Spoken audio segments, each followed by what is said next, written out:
Hello, guys. This is the first session of our I'm book sorry, my club. cheek is swollen. It's a little big, but it's okay.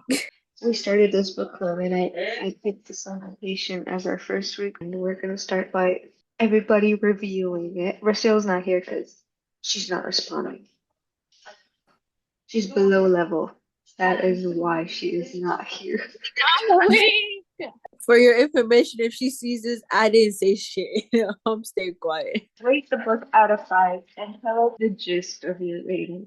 Honestly, I'm giving it 5 out of 5. I thought it was great. Like the writing was on point. And I don't know how the author did it going back and forth, writing from her perspective to the other guy's perspective to the wife's perspective. I'm like, bro, I could never do that. So yeah, definitely did a great job doing that, honestly. What about you, Moody? I gotta stay on mute because construction is very loud. My mom said Mama's she saying her mom is chatting it up. Right when it finished it, I gave it a 4 out of 5. But then I thought about it a little and I was like, nah, I think it's more of a 3.5 out of 5. It was a really good read, that's for sure. When I was reading it, I just wanted to get through the pages. I wanted to know what it was saying. I kind of knew what the twist was gonna be. Like it was expected, you know? I feel like he gave too many little hints that we picked yeah, up on when we were reading. Like it wasn't like yeah. as big as people made it. Less clues would have been better. Yeah, for sure. I also did really like how there were moments where I was like, did he do it or did he do it?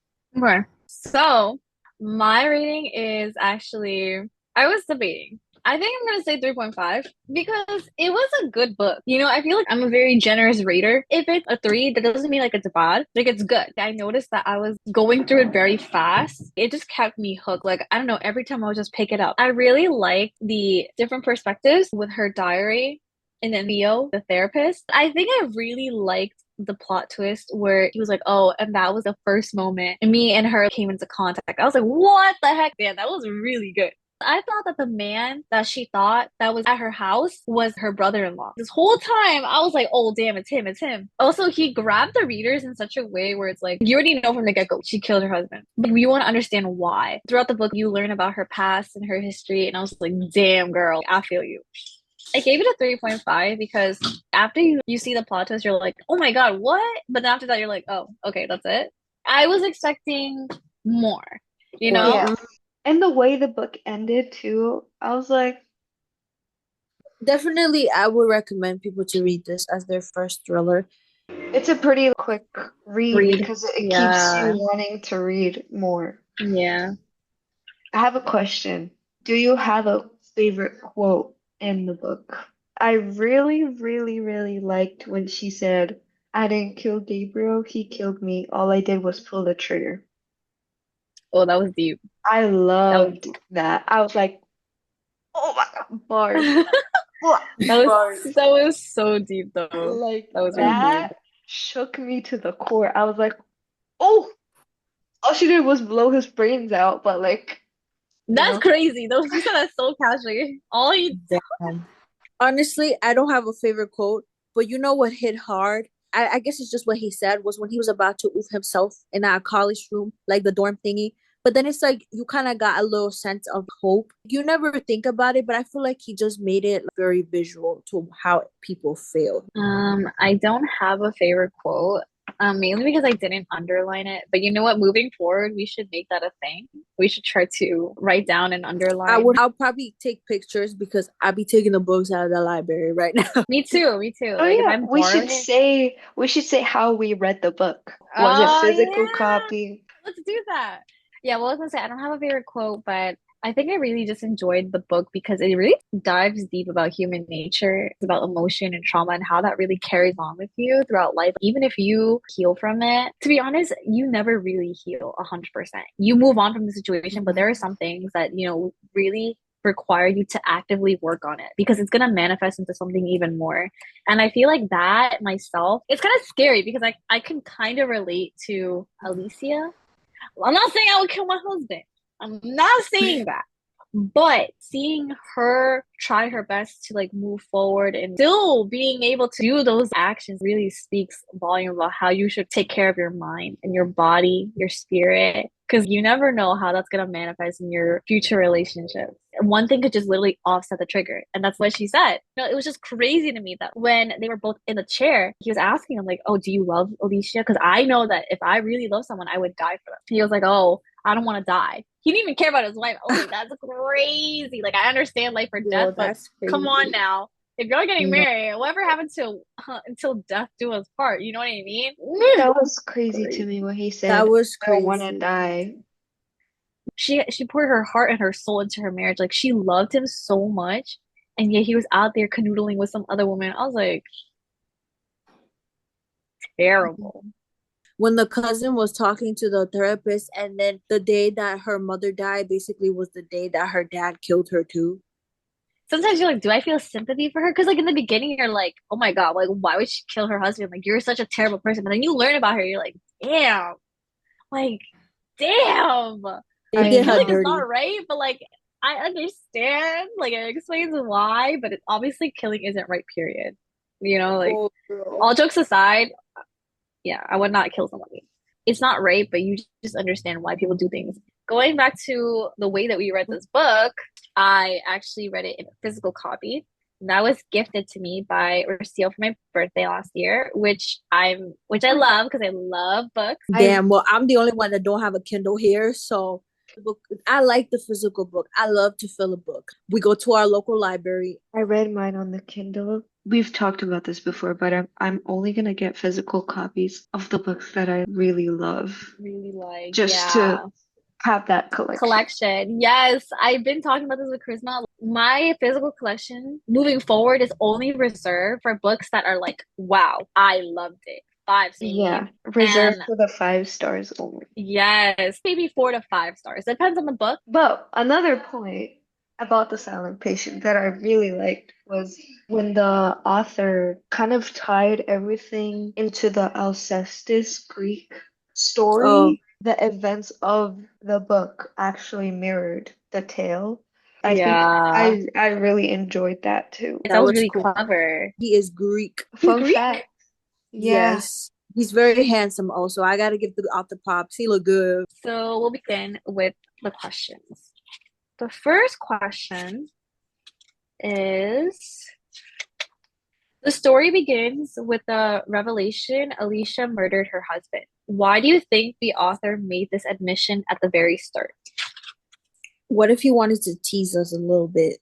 I feel like she wanted the mystery to not be on who did it, but on why that person did it, because we know she's silent. So I think he wanted Mm-hmm. us to focus on thinking of why she did it. Ooh, she's a critical thinker. I'm Okay. done. I think you guys are both right. He just wanted an attention grabber. If we go back to the very first line, Alicia was like 33 years old when she killed her husband. Like, that's just a very bold statement. He's like, all right, we got that out of the way. You always want to know why someone killed or why someone did something so morbid.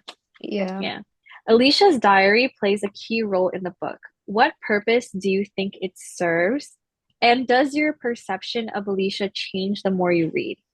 First thing that comes to my mind is the purpose is so that the reader doesn't get annoyed with Alicia. Because you know how it kept going back and forth? Like somebody asked her a question, the girl's not answering. Like my sister's silent. If it wasn't for that diary and at least to hear her voice, that's the other reason why definitely they changed my perspective of her because for her giving her diary perspective, then we wouldn't really know who she was. And it changed it around for us. I agree. This diary was like the only way for us to really get to hear her words and build a picture of her character. And as far as like my perception of Alicia changing, I don't want to say it changed. It actually helped me build my perception, formed like an opinion of who she is. These are very personal conversations that she had with herself. I think I definitely agree with both of you guys because she is the silent patient. We literally had no other way of hearing her and what her perspective was on everything other than her journal or diary. And I feel like the way the author did it wasn't like forced. It felt very natural, the transitions and all of that. It didn't change my perspective on her as well, because I don't know, I liked her. She's a murderer, but I liked her. And I also related to her. Like, some parts that she was saying, some things she was saying, I was like, okay, I feel that sometimes too. She was a very relatable character. Alex found a way to make the readers like her, even though she Mhm. brutally murdered her husband. That wouldn't have happened if we didn't have the journals, obviously. The way that Theo was describing her during the trials, how she never even cried or how she like didn't say anything, she didn't show any expressions on her face when she was being like convicted of this murder. If that was our outlook throughout the entire book, we would have been like, she's a fucking monster. That was not the case. We obviously all resonated with her some way. Alicia's silence is related to the Greek myth of Aceltus. How do you feel about the story of the myth? Why do you think Alicia is silent? I think she's silent because it was a double homicide. For real. Dad was like, I wish she was dead. And then her husband says the same thing. Sort of. He's like, I don't want to die. Kill her. She's like, oh, this happened to me not once by like the closest men in my life, but twice. Like people that I trusted, men that Loved. yeah, that I Yeah. loved. And the fact that they both did that, she was like, well, I'll give up. Girl was hurt. Like I think Yeah. like she was like traumatized and like it was just a lot of emotions. Like how do you proceed from that? When you're hurt to a certain point, there's just nothing you can say to express that like deep, deep emotion. At that point, you just live with it because that's how painful it is to even talk about it. And I feel like that was her. Mhm. You know what's the crazy part too with the myth? A clue that there was gonna be hope for her at the end. Theo's motives to work with Alicia are complicated. Do you think he wanted to help her? Mm. No. I don't No, know. I I don't think it really think was so. it was a selfish act. All of that was just to make himself feel better. It was it the first or the second time they meet like one on one and she like attacks him. And what Mhm. he says right after is her attack tells us something she can't articulate directly about her pain, her desperation, her anguish. She was telling me not to give up on her. Not yet. That's what he says. But then at the end, when we read her journal entry of that time, she was like, I wanted to kill him because I figured out who he was. In his head, he thinks he's like this knight in shining armor that's like For coming real. to save the day. He's gonna make her speak. He's like, and he wants everybody to view him that way. Period. But you know what I thought it was too? Like it was selfish and he definitely wanted a reaction. It was just like a psychopathic thing too. That's what I felt like. Truth. His intentions to go inside the house was to like cause fear, like wreak havoc. But like he's like, oh, but I didn't think that she was gonna kill her husband. Like, bro, he's like, now I feel partly like responsible. So that's why I made it my mission to like, fix things. And I was like, okay, you see, you just outed yourself. You are selfish. You're like, you don't want to deal with what you did. He did go into this field wanting to help others because of his own trauma. But you see that like his main focus has always been her. He's trying to rid himself of the guilt. Both Alicia and Theo had difficult childhoods. Early on, Theo says no one is born evil, that who we become depends on the environment into which we are born. By the end of the novel, he appears to change his mind, saying that perhaps some of us are born evil, and despite therapy, we remain that way. Which do you think is true? Oh damn, this is hard. It's hard to say which one I agree with 100% because I feel like they're both true. Like one of the things about this world and the society that we live in is like it's already tampered, it's already broken. It's so cruel. It's so negative already. So the minute you're born, there's like you can only savor 1 second of like being pure. And then once you open up your eyes, you're surrounded by the energies of so many people that you don't even know it yourself at such a young age, but you're like collecting that energy as you grow up. Up to you to fight through that. Some of the most greatest and sweetest people that have gone through so many things, and they remain that way because they choose that life for themselves every day. They could be a totally different person, but they choose not to be. So I feel like it's a matter of decision and how you want to live. I do believe that people aren't born evil, that the world makes you evil. There's a child that is just evil. I don't think that's the case. I feel like it's always, always your surroundings, always the situation you're in. Yeah, I agree. There's some people who are born into the worst situations ever, and they come out of that situation and they get the help they need to better their life and themselves. They turn out to be better. I mean, I'm not saying that part of their life is not going to stay with them, because it does. But then there's other people who it affects them so much that therapy doesn't even work. So unfortunately, it's just who they are at the end of the day. And that's how they're going to become, because they were surrounded by that their whole entire life. I think we're all on the same page. Therapy could help, but it's up to you to apply what you've learned to That's your what life. I'm. Weather plays a large role in the book, such as the heat wave during the summer. What purpose do you think the description of the weather serves in the novel? I'm not gonna lie, I did not pay attention to the weather. I'm Me gonna be honest, too. I did pay attention to the weather. Like, it was almost like a scene in a movie to me while I was reading. When they're talking about her, everything is happy dilly dally before the husband died, obviously. But every time she sensed something was going bad, or she felt like something is turning out bad, there was always a heat wave, bro. Or when she started realizing that they were spying on her ass, there was always a fucking heat wave. Like, there was always something, like she herself even felt hot. But when they were talking, when she was in the actual patient moment, like, everything was great. It was always snowing or it was always raining. So it was just like, it's depressing. Like, it's just showing how she's being. And like, even the scenes of her with her husband where they be having like nice moments before he died, the heat wave will be gone, but it was still hot. Damn, okay, Raquel. For me, the only time I really paid attention to the weather was when it was snowing, specifically in the last part of the book. That's when I like actually paid attention to the weather.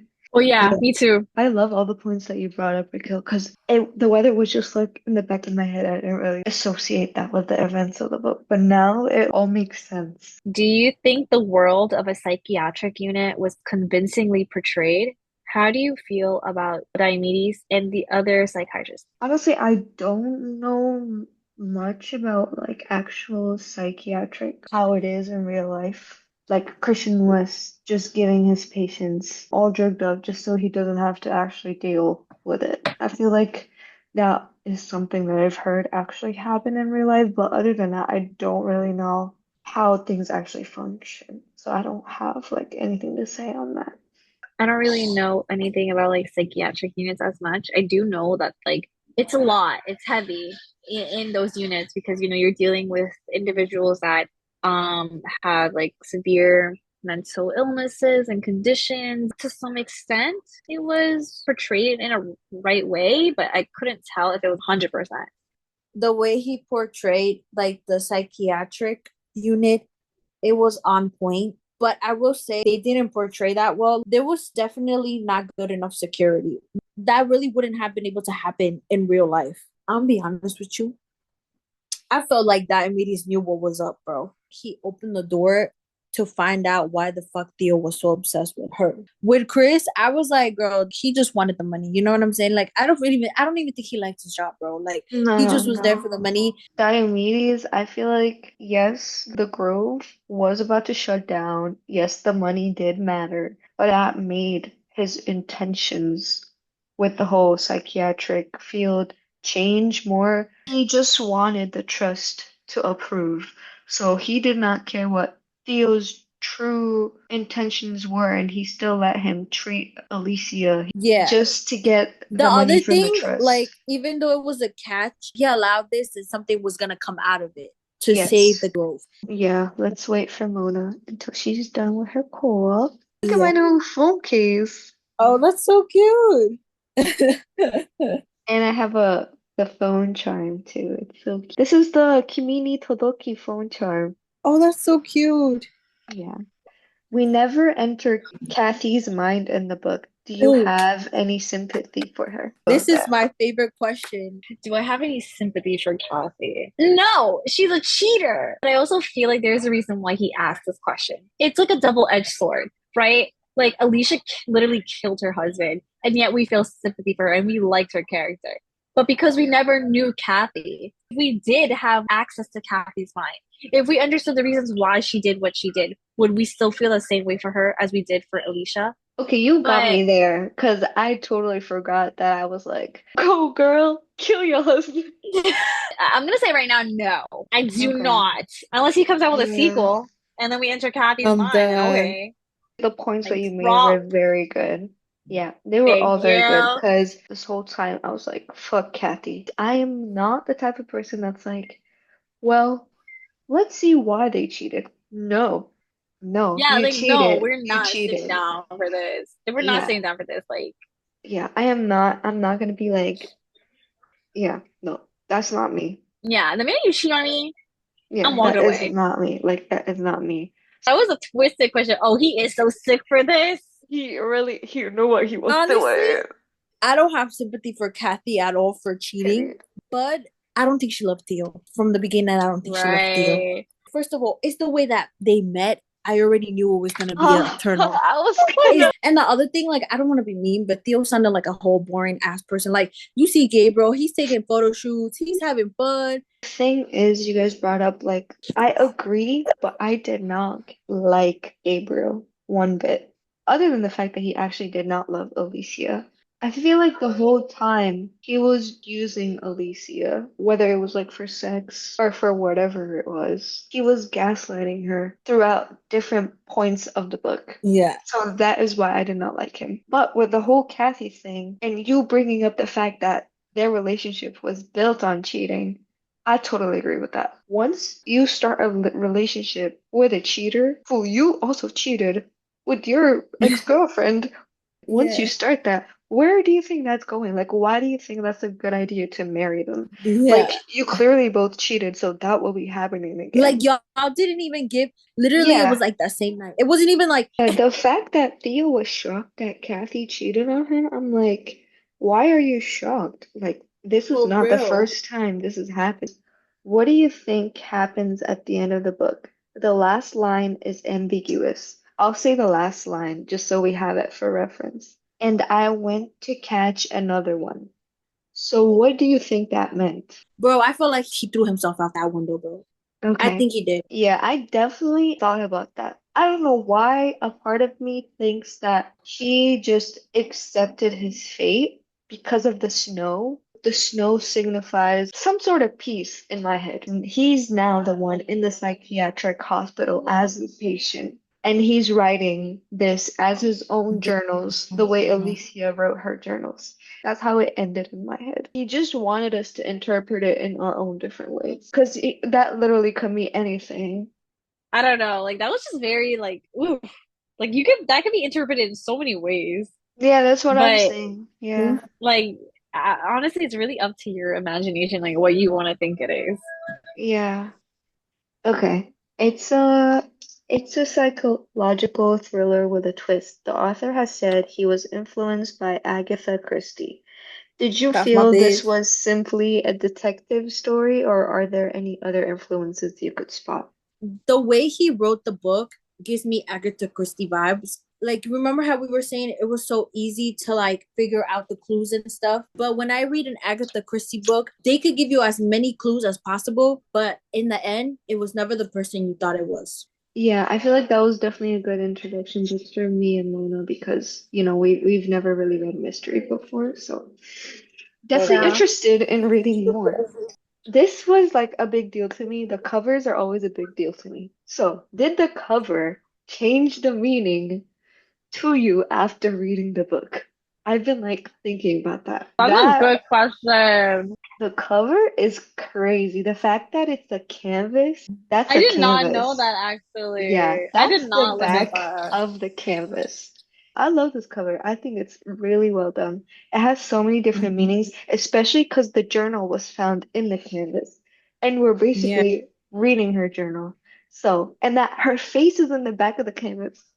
It's Damn, you just, guys are such analyzers. Like I need to think more. You know what got me too? How like canvas is ripped. Something told me that silence was gonna be broken with the way it was uh-huh. ripped. But the Definitely. fact that it was ripped, she wasn't gonna speak. They ripped the words out of her mouth. Mm-hmm. The font being a red, I mean, obviously red, mystery, red, horror. Yeah. I just really loved how it was the canvas in the cover and like her picture I is have a faded. question though. Do Yeah, you really think that woman is her or no? I think it is. But I think it's the For image me, of her that Theo had. for me, when I after I read the book, I was like, that was literally her. during the time of being in the psychiatric place, because there's like no light to that face or that hair. Like, Even though like we could barely see, eyes just look a yeah, little dead. Her expression even. everything's just like, Honestly, like I said earlier, you guys are so good at analyzing. Like, I really like hearing all of your responses because it allowed me to see things from a different perspective. Look within more. Some of your responses, I was like, oh wait, I didn't think of that. Love, I can't wait for our next read. Speaking of our Yeah. next read, what drum is our next Oh, roll. read? our next read is called Maybe in Another Life by Taylor Jenkins Reid.